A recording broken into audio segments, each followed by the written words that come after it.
हर हर महादेव भक्तों, राम राम सभी को।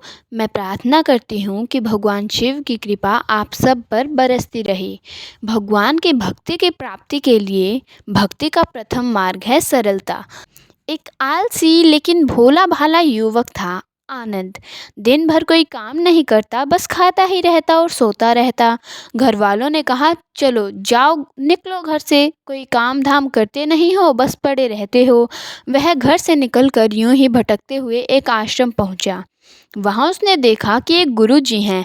उनके शिष्य कोई काम नहीं करते, बस मंदिर की पूजा करते हैं।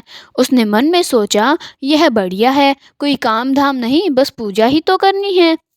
गुरुजी के पास जाकर पूछा, क्या मैं यहाँ रह सकता हूँ? गुरुजी बोले, हाँ हाँ, क्यों नहीं, लेकिन मैं कोई काम नहीं कर सकता हूँ गुरुजी। कोई काम नहीं करना है, बस पूजा करनी होगी। आनंद ने कहा, ठीक है, वह तो मैं कर लूँगा। अब आनंद महाराज आश्रम में रहने लगे। ना कोई काम ना कोई धाम, बस सारा दिन खाते रहो और प्रभु भक्ति में भजन गाते रहो। महीना भर हो गया। फिर एक दिन आई एकादशी। उसने रसोई में जाकर देखा, खाने की कोई तैयारी नहीं थी। उसने गुरुजी से पूछा, आज खाना नहीं बनेगा क्या? गुरुजी ने कहा, नहीं, आज तो एकादशी है, तुम्हारा भी उपवास है।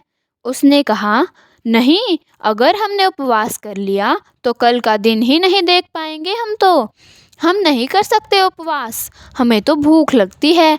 आपने पहले क्यों नहीं बताया? गुरुजी ने कहा, ठीक है, तुम ना करो उपवास, पर खाना भी तुम्हारे लिए कोई और नहीं बनाएगा, तुम खुद बना लो। मरता क्या न करता, गया रसोई में। गुरुजी फिर आए, देखो, अगर तुम खाना बना लो तो राम जी को भोग ज़रूर लगा देना और नदी के उस पार जाकर बना लो रसोई। ठीक है।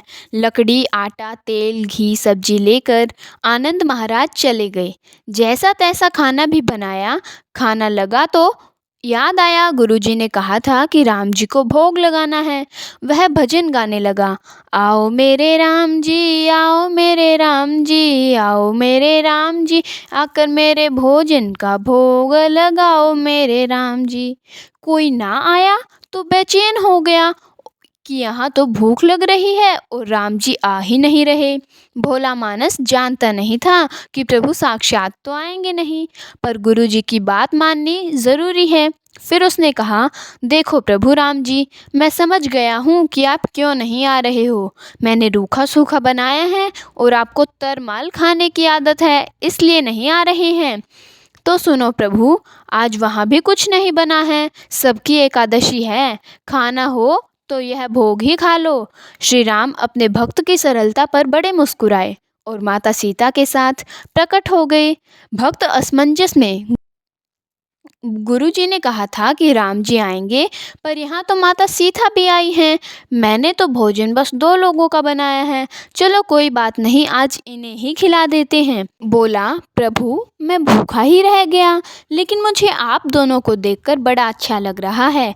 लेकिन अगली एकादशी पर ऐसा न करना, पहले बता देना कि कितने जन आ रहे हो, और हाँ, थोड़ा जल्दी आ जाना।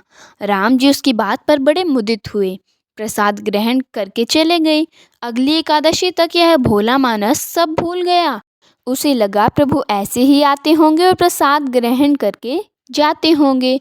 फिर एकादशी आई। गुरुजी से कहा, मैं चला अपना खाना बनाने, पर गुरुजी, थोड़ा ज़्यादा अनाज लगेगा, वहाँ 2 लोग आते हैं। गुरुजी मुस्कुराए, भूख के मारे बावला है, ठीक है, ले जा और अनाज ले जा। अब की बार उसने 3 लोगों का खाना बनाया। फिर गुहार लगाए, प्रभु राम आइए, सीता राम आइए, मेरे भोजन का भोग लगा जाइए। प्रभु की महिमा भी निराली है। भक्त के साथ कौतुक करने में उन्हें भी बड़ा मज़ा आता है। इस बार वे अपने भाई लक्ष्मण, भरत, शत्रुघ्न और हनुमान जी को लेकर आ गए। भक्त को चक्कर आ गए। यह क्या हुआ, एक का भोजन बनाया था तो 2 आए, आज 2 का खाना ज़्यादा बनाया तो पूरा खानदान ही आ गया। लगता है आज भी भूखा ही रहना पड़ेगा। सबको भोजन लगाया और बैठे बैठे देखता रहा। अनजाने ही उसकी भी एकादशी हो गई। फिर अगली एकादशी आने से पहले गुरुजी से कहा, गुरुजी, ये आपके प्रभु राम जी अकेले क्यों नहीं आते? हर बार कितने सारे लोगों को ले आते हैं। इस बार अनाज ज़्यादा देना। गुरुजी को लगा कहीं यह अनाज बचता तो नहीं है, देखना पड़ेगा जाकर। भंडार में कहा, इसे जितना अनाज चाहिए दे दो, और उसे छुप कर देखने चल पड़े। इस बार आनंद ने सोचा, खाना पहले नहीं बनाऊंगा, पता नहीं कितने लोग आ जाएं। पहले बुला लेता हूँ, फिर बनाता हूँ। फिर टेर लगाई, प्रभु राम आइए, श्री राम आइए, सीताराम आइए, मेरे भोजन का भोग लगा जाइए। सारा राम दरबार मौजूद। इस बार तो हनुमान जी भी साथ आए, लेकिन यह क्या, प्रसाद तो तैयार ही नहीं है। भक्त ठहरा भोला भाला, बोला, प्रभु इस बार मैंने खाना नहीं बनाया। प्रभु ने पूछा, क्यों? बोला, मुझे मिलेगा तो है नहीं, फिर क्या फ़ायदा बनाने का, आप ही बना लो और खुद ही खा लो। राम जी मुस्कुराए, सीता माता भी गदगद हो गई उसके मासूम जवाब से। लक्ष्मण जी बोले, क्या करे प्रभु? प्रभु बोले, भक्त की इच्छा है, पूरी तो करनी पड़ेगी, चलो लग जाओ काम पर। लक्ष्मण जी ने लकड़ी उठाई, माता सीता आटा सानने लगी। भक्त एक तरफ बैठकर देखता रहा। माता सीता रसोई बना रही थी तो कई ऋषि मुनि यक्ष गंधर्व प्रसाद लेने आने लगे। इधर गुरु जी ने देखा खाना तो बना नहीं, भक्त एक कोने में बैठा है।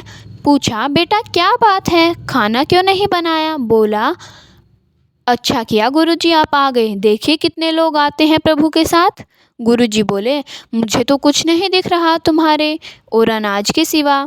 भक्त ने माथा पकड़ लिया, एक तो इतनी मेहनत करवाते हैं प्रभु, भूखा भी रखते हैं, और ऊपर से गुरुजी को भी नहीं दिख रहे, यह और बड़ी मुसीबत है।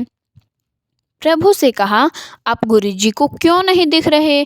प्रभु बोले, मैं उन्हें नहीं दिख सकता। बोला, क्यों? वे तो बड़े पंडित हैं, ज्ञानी हैं, विद्वान हैं, उन्हें तो बहुत कुछ आता है, उनको क्यों नहीं दिखते आप?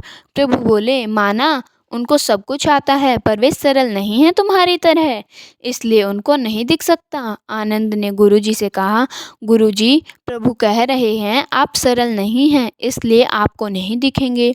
गुरुजी रोने लगे, वाकई मैंने सब कुछ पाया और सरलता नहीं पा सका तुम्हारी तरह, और प्रभु तो मन की सरलता से ही मिलते हैं।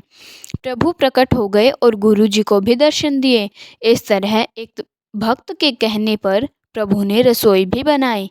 तो देखा आप सब लोगों ने कैसे प्रभु कितने दयालु और कृपालु हैं कि भक्त के बुलाने पर कैसे दौड़े चले आए। आपका यह कथा सुनने के लिए कोटि कोटि धन्यवाद। राम राम सभी को।